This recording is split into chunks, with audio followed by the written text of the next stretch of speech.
You think you're in control of your own decisions right now. You're not. The choice you're about to make in the next 10 seconds was already decided before you even knew you were thinking about it. Not metaphorically, measurably, in a lab. Try this. Decide right now to raise your hand in exactly 5 seconds. Go ahead, did you feel like you chose that? You didn't. Your brain made that decision before the thought even reached your awareness. And that single fact breaks almost everything you believe about free will. In 1983, a neuroscientist named Benjamin Libet ran an experiment at the University of California that neuroscience still hasn't fully recovered from. He asked volunteers to do something almost insultingly simple.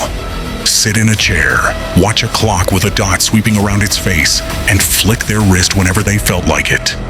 No pattern, no pressure, completely their own choice.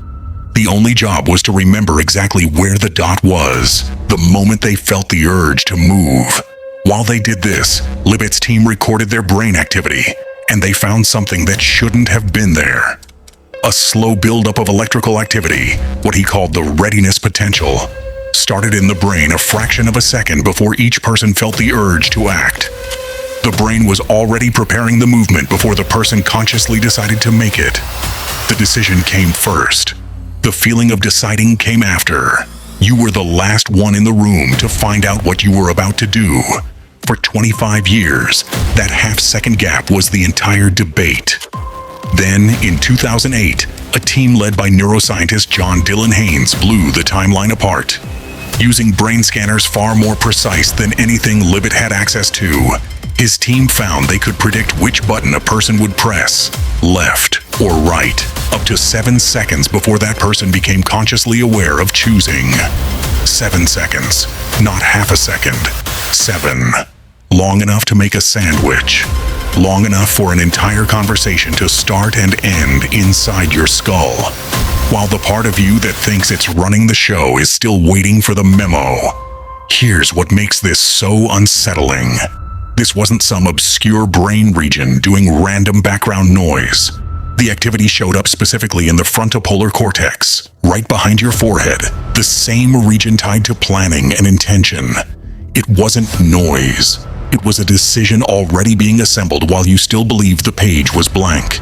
So what does this actually mean?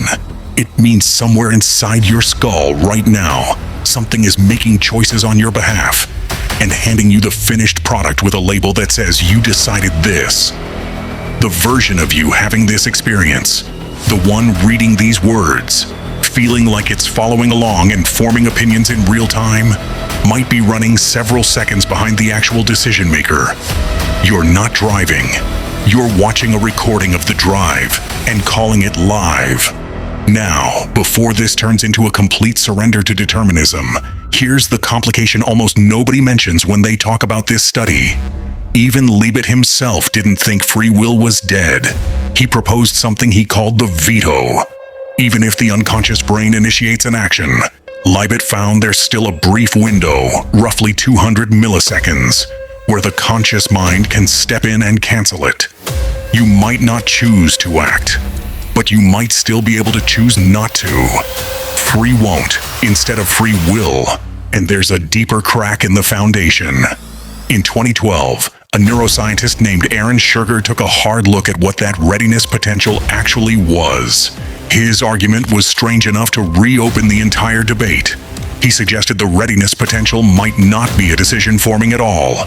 It might just be ordinary background noise in the brain, the natural electrical fluctuation that's always happening, and your conscious decision simply happens to ride the crest of that noise whenever it peaks. Not a hidden mastermind plotting your next move, just static, and you surfing it without realizing the wave was already there.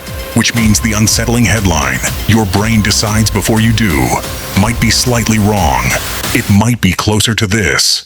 There may not be a single moment of decision at all, just a long, blurry process, partly noise, partly history, partly whatever you ate for breakfast, that gradually tips toward an outcome, and somewhere near the end of that slide, you become aware of it and call it choosing. Either way, the comfortable story falls apart. The one where you sit at the control panel of your own mind, fully present, fully in charge, calmly weighing options like a judge. That version of you doesn't match what the data shows. What the data shows is messier. A brain running processes you'll never see, built from genetics you didn't pick, memories you didn't choose to form, and a culture you were dropped into before you could vote on any of it.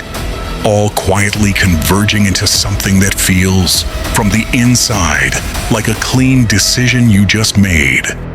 Think about how much of your day runs on this.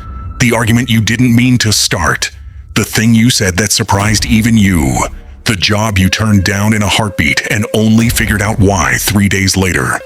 You've experienced this gap your whole life and called it instinct, or gut feeling, or just being yourself, without ever asking where that feeling actually came from, a few seconds before it arrived. Here's the strange comfort hiding inside all of this. If the part of you that decides is slower and messier than you thought, then the part of you that judges yourself for every decision is operating on bad information too. The version of you replaying an embarrassing thing you said, certain you should have caught it coming, is judging a process that was never fully visible to begin with. You weren't careless. You were never given the full transcript. And maybe that's the actual reframe here. Not that you're a puppet. Not that nothing you do matters, but that the feeling of being a single, unified narrator sitting calmly behind your own eyes, making clean decisions one at a time, was always a story your brain told you after the fact to keep things simple. The real process underneath was never that tidy. It still isn't. It's running right now, several seconds ahead of whatever you think you're about to decide next. So the next time you feel completely certain you just freely chose something, remember the volunteer in that scanner, calmly pressing a button, fully convinced the choice was theirs alone. While 7 seconds earlier, something else had already made up its mind.